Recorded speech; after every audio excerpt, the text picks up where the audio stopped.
My fiancée said, "You're replaceable. Never forget that." When I questioned her loyalty, I said, "Good reminder." Then I replaced myself in a way that destroyed her ego. Her jaw dropped when she saw I, 32 male, was reviewing our wedding vendor contracts when I noticed something odd. My fiancée Bianca, 29, had changed the catering deposit from our wedding account to her personal card. Weird, but whatever. Maybe she got points or something. Then I saw the venue charge. Same thing. DJ deposit, her card. Photographer, her card. We'd opened that wedding account together specifically for wedding expenses. I deposited $15K. She'd deposited promises to add her half after her bonus came in. "Hey, why'd you move all the vendor charges to your card?" Not looking up from her phone. Just easier to track. But that's why we have the wedding account. Don't worry about it. I am worried. That's $8,000 in deposits on your personal card. She finally looked up. That expression I'd learned meant incoming condescension. "God, Spencer, do you have to question everything? I'm handling it." Me? "With what money? Your bonus hasn't come in." "It will." Me? "You've been saying that for 6 months. She stood up, crossed her arms. Power pose. "What are you implying?" "I'm not implying anything. I'm asking why our wedding money is being charged to your personal card." Maybe because I want the points? Maybe because I'm better at managing money? Maybe because I don't trust you not to spend it on computer parts? I built one PC 3 years ago. Whatever. The money's handled. Something felt wrong. Really wrong. Me, show me your card statement. Excuse me? If the wedding expenses are on there, show me. We're getting married in 4 months. This is both our business. She laughed.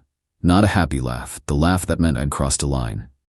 You want to audit me? Your fiancé? Me? I want transparency about our wedding funds. How dare you question my loyalty after everything I do for you? What do you do for me? Wrong question. Nuclear wrong. I elevated you. You were nobody when we met. Boring job, boring friends, boring life. I made you interesting. By spending my money? She stepped closer. That thing where she tried to use her heels to intimidate me. You know what, Spencer? You're replaceable. Never forget that. I could have any man I want. Better men. Men who don't question every little thing like insecure children. Then why are you marrying me? Because I chose you. And you should be grateful. Grateful for what? Using my wedding savings for God knows what. You're so paranoid. This is why I handle things. You overthink everything. Me. Just show me the statement. No, if you can't trust me, we have bigger problems. We do, if you're hiding something. She grabbed her purse, headed for the door. I'm staying at Natasha's tonight. When you're ready to apologize for questioning my loyalty, call me. At the door. Remember, Spencer, you're replaceable. I'm not. Never forget that. Door slammed. I sat there processing. Replaceable. Like I was a part in her machine. Logged into our wedding account. Balance, $234. From $15,000 to $234. She hadn't moved the money to her card. She'd spent it. On what? Pulled up her Instagram. Had to check her tagged photos since she'd hidden her stories from me recently. Privacy in relationships is healthy, she'd said. Found it. Pictures from 2 weeks ago. Girls' trip to wine country. Luxury spa. 5-star resort. Her cousin had tagged her. The dates matched major withdrawals. 3 weeks before that, bachelorette party in Miami. Early, but YOLO. The charges lined up. A month before, shopping spree. New wardrobe because a bride needs to look perfect at all events. My wedding savings had funded her lifestyle while she gaslit me about trust. I sat there for an hour, then remembered her words. You're replaceable. Me. Good reminder. Started making calls. Update 1. 1 week later. The dissolution was surgical. First, I called every vendor we'd booked. Good news, since the deposits were on her card and contracts in her name, she'd insisted on handling everything. I wasn't liable. Bad news, we'd lose all deposits if we canceled. Didn't cancel, just removed myself from the equation. Venue coordinator, so you want to remove yourself as the groom? Me, correct. Keep everything else as is. But it's a wedding? She says I'm replaceable. Let her replace me. Next, the apartment. Lease was up in 2 months. I'd been planning to renew, assuming we'd need it until we found a house. Called the landlord. Me, I won't be renewing, just giving you advance notice. What about Bianca? She can apply on her own if she wants it. Based on her income alone, she wouldn't qualify. You know that, right? Not my problem anymore. Then the fun part. See, Bianca worked as an influencer marketing consultant. Translation, she had 3K Instagram followers and occasionally got free products. Her actual income? Maybe $800 a month from one steady client. I'd been covering rent, $2,200, utilities, $300, her car payment at $50, insurance, $200, groceries, $600, her gym membership, $80, her phone, $90. Everything was in my name because her credit was temporarily challenged from her entrepreneurial investments, failed MLMs. I set calendar reminders for when each needed to be canceled or transferred. Day 3, she broke the silence. We need to talk. Okay. In person, 8 p.m. Can't. Busy. Busy with what? Replacing myself. What? You said I was replaceable. I'm helping you out. Stop being childish. Come over. No thanks. She called 43 times. Didn't answer. Day 5, she got crafty. Showed up at my office with lunch. All smiles. Thought you might be hungry. I'm good. Please leave. Spencer, don't be like this. I brought your favorite. From the place across town? That's a 40-minute drive. I wanted to show you I care. About what? Your rent that's due next week? Her smile cracked. Can we talk privately? Me? No, I have work. I'm your fiancée. Ex-fiancée. You can keep the ring though. Consider it severance. She threw the sandwich at me. Security escorted her out. Day 7 brought the real panic. Her cousin Natasha called. Natasha, what did you do? Bianca's freaking out. Me about? She says the wedding account is empty. Has been for weeks. She spent it. On what? Meet your wine country trip. Her Miami weekend. Shopping sprees. Silence. She said you were paying for those as gifts. With my wedding savings. Without telling me. That's, wow. Yeah. She's calling all the vendors trying to get refunds. Me, good luck with that. They have strict policies. She asked me to loan her money. For? Rent, car payment, said you cut her off without warning. I haven't cut anything yet, just gave notice I won't be renewing or paying next month. She hasn't worked a real job in 2 years. I know. You were paying everything? Yep. While she spent your wedding money? Yep. I'm not loaning her money. Smart choice. Update 2. 3 weeks later, the replacement auditions began in earnest. Bianca pivoted to damage control mode, posted on social media about toxic relationships and knowing your worth. Vague booking at its finest. Sometimes the universe removes people who dim your shine. A queen doesn't chase, she replaces. Thankful for lessons learned and bigger blessings coming. Translation, she was desperately trying to find my replacement before bills came due. Enter contestant 1, Garrett, her ex from college. Investment banker. She'd always mentioned how successful he was. He liked all her posts, slid into DMs with fire emojis. She posted stories from their dinner dates, expensive restaurants, champagne, designer gifts. One problem. My buddy worked at Garrett's firm. Buddy, yo, isn't that your ex with Garrett Chen? Yeah, why? Dude just got fired. SEC investigation. Insider trading allegations.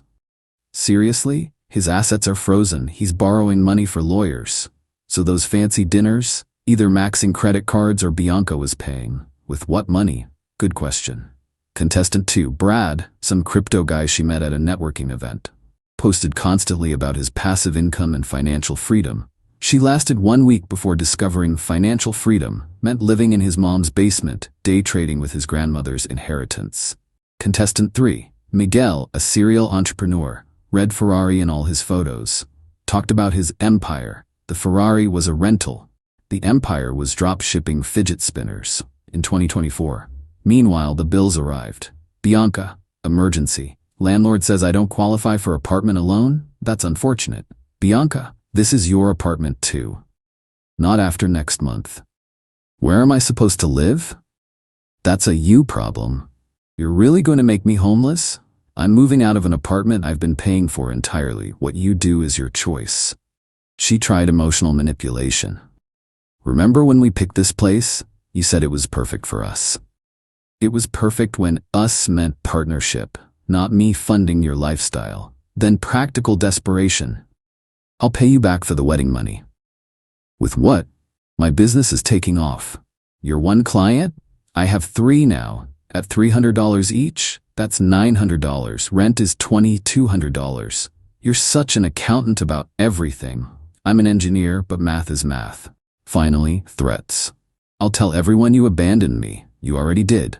How's that working out? I'll sue you for the wedding deposits. They're in your name, on your cards. Good luck. I'll ruin your reputation. With who? Your 3K bot followers? The extinction burst peaked when she showed up with a U-Haul. I'm taking my furniture. What furniture? The couch, the TV, the bedroom set. That I bought with my credit card, have receipts for? I picked them out. And I paid. They're mine. She tried to push past me. I showed her the receipts on my phone. Those were gifts. No, they were purchases for my apartment. She actually stomped her foot like a toddler. You can't do this. Do what? Keep my own property? I made this place a home. You made it expensive. The U-Haul driver looked uncomfortable. Ma'am, are we loading anything? Yes. She looked around frantically. Realized she hadn't paid for anything. My clothes, my makeup. Already boxed by the door. Help yourself. She left with 3 boxes and shattered pride. Final update, 2 months later. The wedding date arrived with poetic timing. I'd moved into a nice 1-bedroom downtown. Smaller but mine.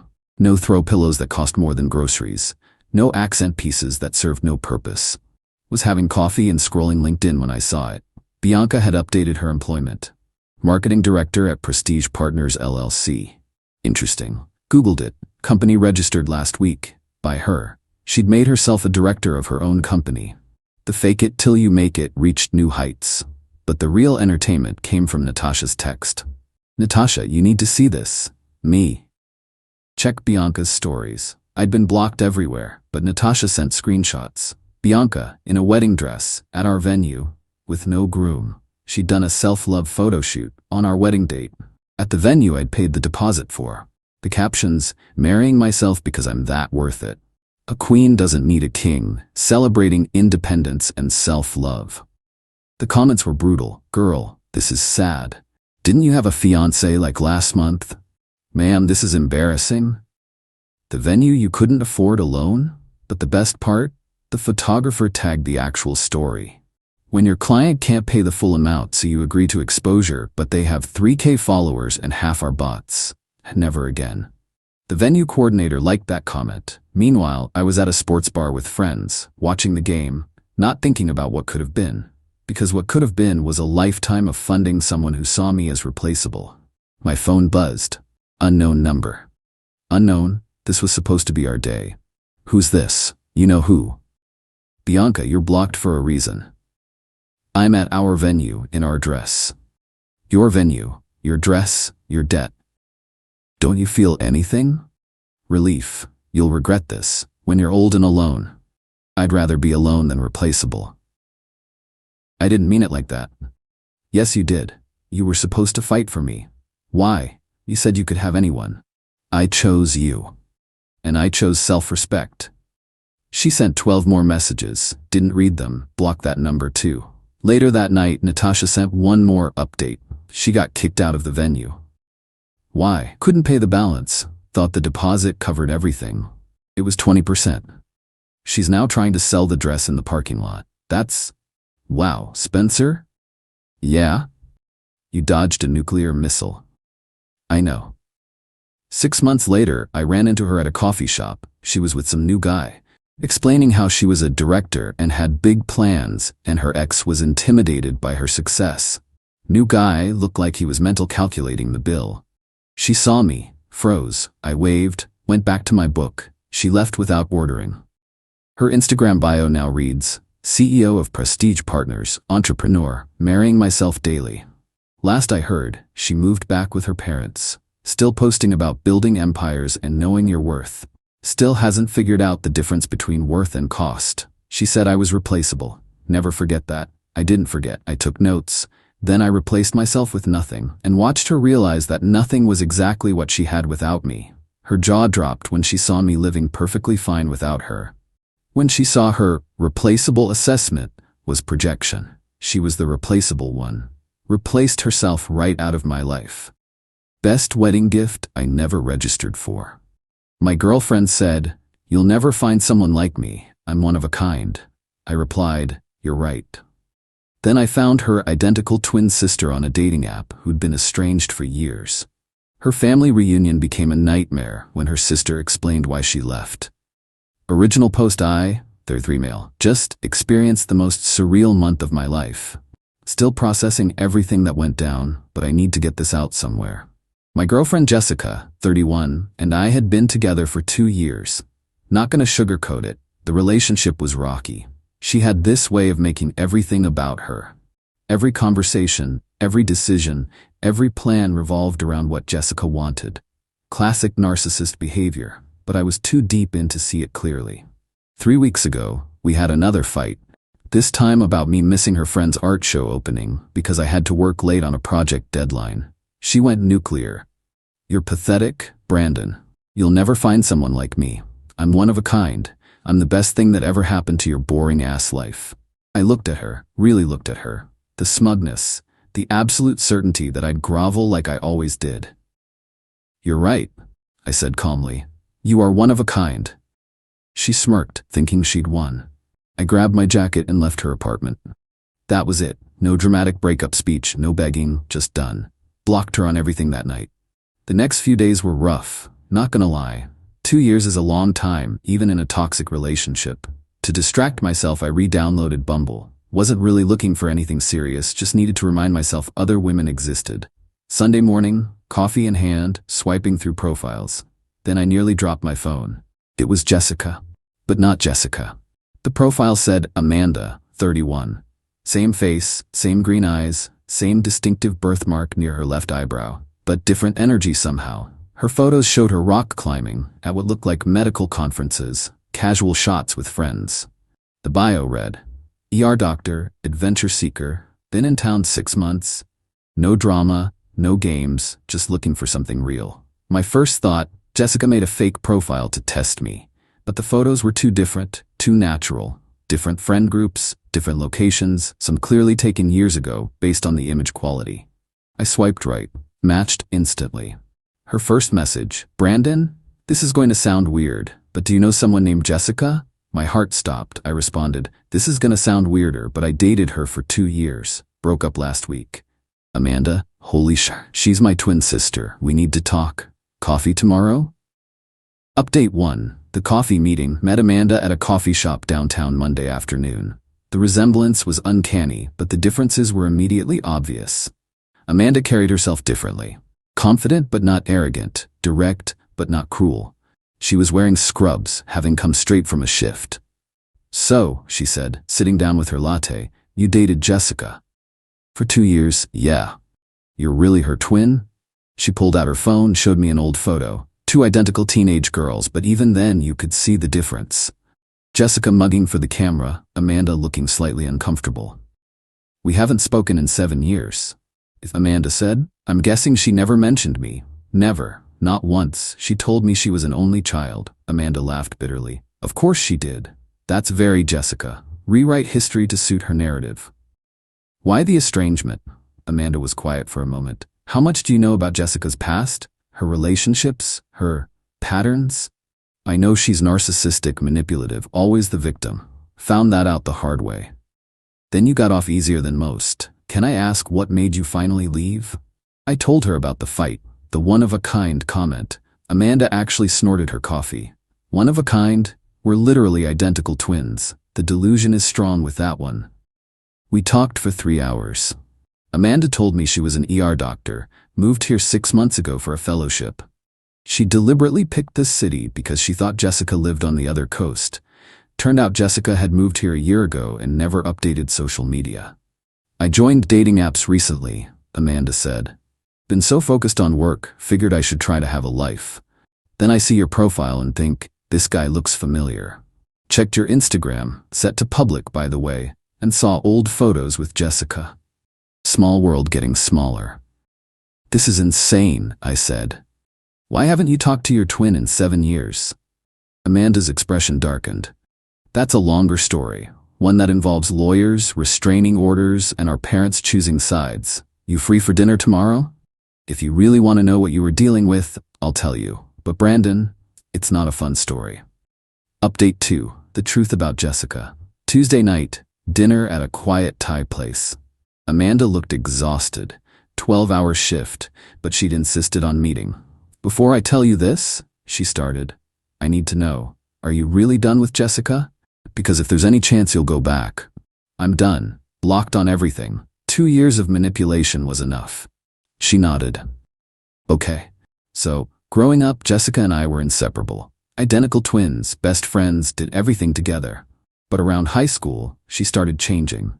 Became obsessed with being special, with standing out. Hated that I existed, that there was another person who looked exactly like her. That must have been rough. It got worse. She started sabotaging me, told guys I liked that I had STDs, submitted withdrawal letters to colleges I got into. Small stuff at first, then bigger. The final straw came 7 years ago. She took a deep breath. I was engaged. David, sweet guy, pediatric surgeon. Jessica had just broken up with someone and was living with me temporarily. One night, I had a night shift, came home early with a migraine, found her in bed with David. Jesus. It gets worse. She'd been pretending to be me. For weeks. Meeting him for lunches when I was at work, texting him from a spoofed number. He thought he'd been sleeping with me the whole time. The look on his face when he realized there were 2 of us. That's insane. David broke off the engagement, couldn't handle the betrayal, the confusion, the whole twin thing. I lost my fiancée, my sister, and had to transfer residency programs to get away from the drama.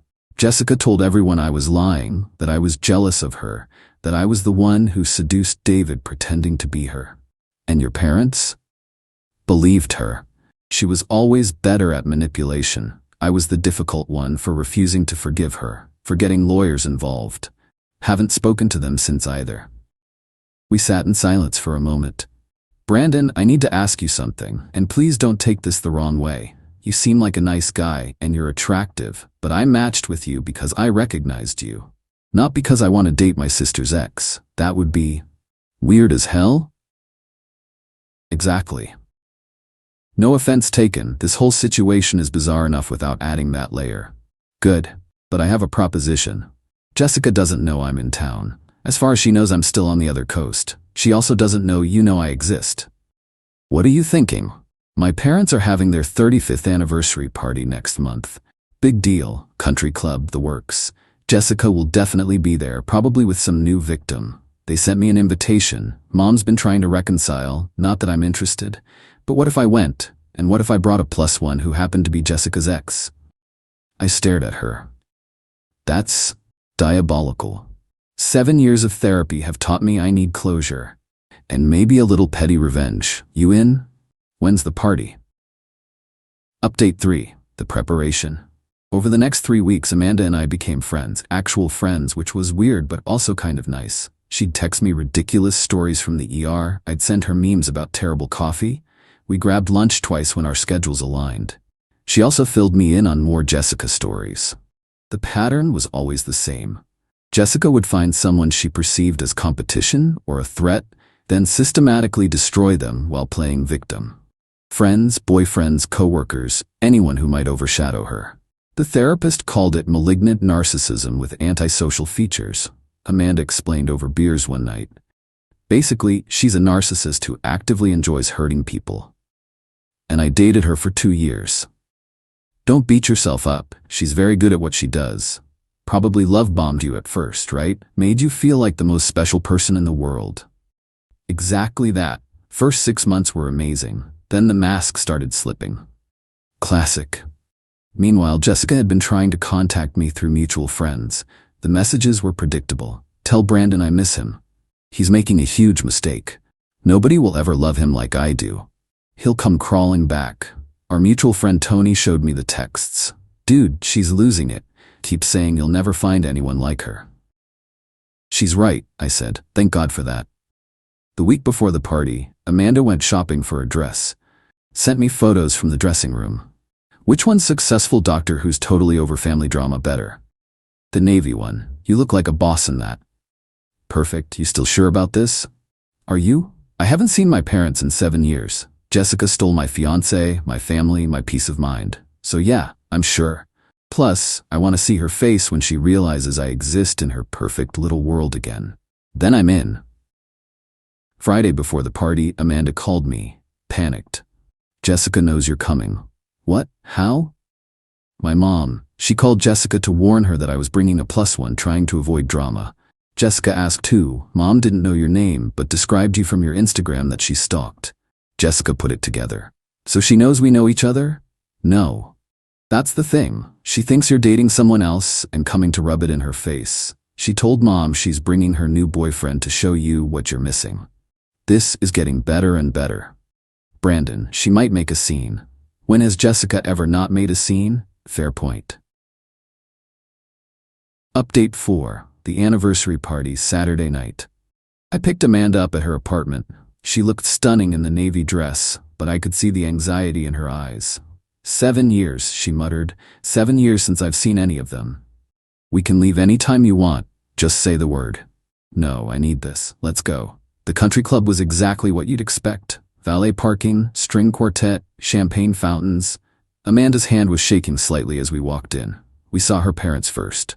The look on their faces when they saw Amanda was something else. Her mom started crying immediately. Her dad just stood there frozen. Amanda? You actually came?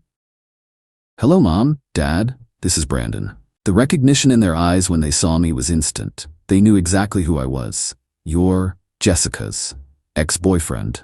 Yes, small world. The conversation was stilted, awkward. 7 years of estrangement doesn't just disappear. Amanda was polite but cold. I could see the hurt in her parents' eyes, but also something else. Guilt, maybe? Then we heard it. That laugh. That fake, tinkling laugh Jessica did when she was performing for an audience. She walked in on the arm of some guy in his 40s wearing a Rolex that screamed midlife crisis. When she saw me, her smile froze. When she saw who I was with, the color drained from her face. No, she whispered. Then louder, no, you can't be here. You're not supposed to be here. Hello, Jessica, Amanda said calmly. Long time no see.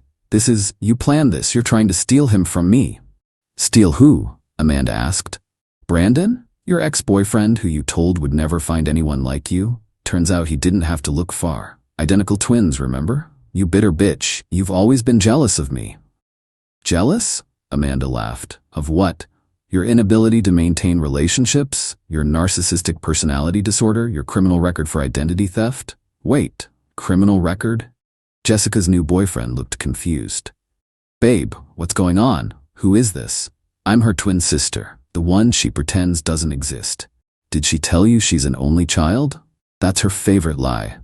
The room had gone quiet. Everyone was staring. Jessica turned to her parents. Make her leave. This is harassment. She's ruining everything like she always does. Her father spoke for the first time since we'd arrived. Jessica, stop. What?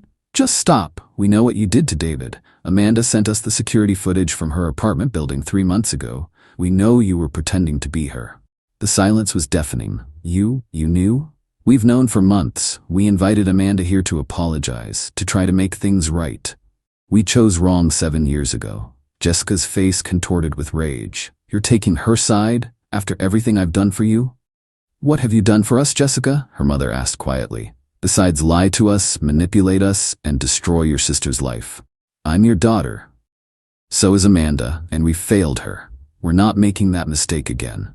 Jessica turned on me. This is your fault. You turned them against me. You and that bitch sister of mine. Actually, I said, I didn't do anything. Neither did Amanda. You did this to yourself. We're leaving, Jessica announced to her date. Now. The guy looked bewildered but followed her. At the door, she turned back. You'll regret this. All of you. Especially you, Brandon. You think you've won something? She's damaged goods. Broken. That's why David left her. Amanda stepped forward. David left because you traumatized him by pretending to be me. But you know what? I'm grateful, because it showed me who you really are, and it got you out of my life. You'll die alone, Jessica spit. Maybe, but at least I'll die as myself, not pretending to be someone else. Jessica stormed out. The party gradually resumed, though the energy never quite recovered. Update 5. The aftermath. Amanda's parents spent the rest of the party trying to reconnect with her. She was polite but firm. 7 years of abandonment wouldn't be fixed with one conversation. They exchanged numbers, agreed to maybe get coffee sometime. Baby steps. In the car afterward, Amanda broke down. Full sobbing, years of pain finally released. I needed that, she said between tears. I needed them to see who she really was. Are you okay? I will be. For the first time in 7 years, I think I will be. We went back to her place, ordered pizza, and debriefed. Around midnight, my phone started buzzing. Jessica had found a way around the block, using different numbers. You ruined my life. My parents hate me because of you. Amanda is using you to get back at me. You'll pay for this. We belong together. 17 messages in total. I screenshot them all, then blocked the new numbers. Amanda looked at them and shook her head. She'll escalate. She always does when she loses control. She was right. Monday morning, I got a call from my workplace. Someone had called in a complaint about me, claiming I was harassing and stalking my ex-girlfriend. Fortunately, my boss knew me well enough to be skeptical. I showed him the texts from Jessica, explained the situation. He documented everything and dismissed the complaint. Tuesday, Amanda called me. Jessica had shown up at the hospital where she worked, making a scene, claiming Amanda had stolen her boyfriend. Security had to escort her out. Amanda filed for a restraining order. Wednesday, the real extinction burst hit. Jessica went on social media with a massive post about how her evil twin sister had seduced her boyfriend and turned her family against her. She included old photos of her and me, photos she'd apparently taken of Amanda and me at the party without us noticing, and a whole fiction about Amanda's history of stealing her boyfriends. The response wasn't what she expected. Comments poured in. Wait, you have a twin? You told me you were an only child. Jessica, this is unhinged. Get help. Team Amanda, honestly. Didn't you tell me your sister was dead?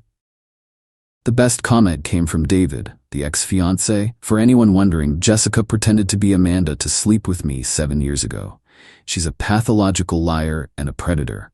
Believe nothing she says. Jessica deleted the post within hours, but screenshots were already circulating. Final update. It's been 2 months now since the anniversary party. Here's where everyone stands. Jessica lost her job after the hospital incident made it back to her employer. She worked in pharmaceutical sales, and they have a zero-tolerance policy for harassment. Last I heard, she'd moved back in with her parents, who are insisting on therapy as a condition of support. She's blocked on everything. The restraining order is in place, and I haven't heard from her in 3 weeks. Amanda and her parents are slowly rebuilding. They meet for coffee once a week, sometimes dinner. It's not perfect, but it's progress. Her mom sent her a long letter apologizing for choosing Jessica 7 years ago, for not seeing the truth. Amanda let me read it. It was heartbreaking but necessary. As for Amanda and me, we're friends. Actual, genuine friends. There's no romantic element, that would be too weird for both of us. But we grab drinks sometimes, text about random stuff, and she's actually become part of my friend group. Tony met her at trivia night and said, it's like Jessica, but a human being instead of a demon. Not wrong. I started dating someone new last month, a teacher named Rachel who's nothing like Jessica or Amanda. Brunette, introverted, loves horror movies and foster dogs. When I told her the whole twin saga on our 3rd date, she laughed so hard she nearly choked on her wine.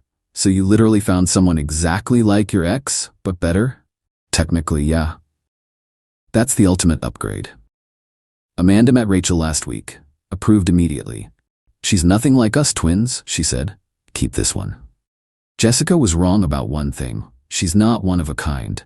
There's literally an identical copy of her out there, one who became a successful doctor instead of a manipulative nightmare. But she was right about another thing. I'll never find someone like her again. Thank God for that. The most satisfying part?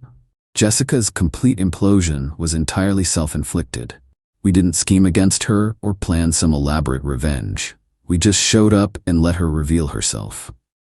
Her parents saw through her lies, her new boyfriend bailed, her job fired her, and she's now forced into therapy, all because she couldn't handle the existence of the twin sister she'd tried to erase. Amanda said it best over drinks last week. You know what the difference between us is? I spent 7 years in therapy learning to be a better person after what she did to me. She spent 7 years pretending I didn't exist. Guess which strategy worked out better? To anyone dealing with a narcissist, they always think they're one of a kind, irreplaceable, the best you'll ever have. They're wrong. There's always someone better out there. Sometimes they even look exactly the same, but with an actual soul. Thanks for reading this insane saga. Still can't believe it actually happened.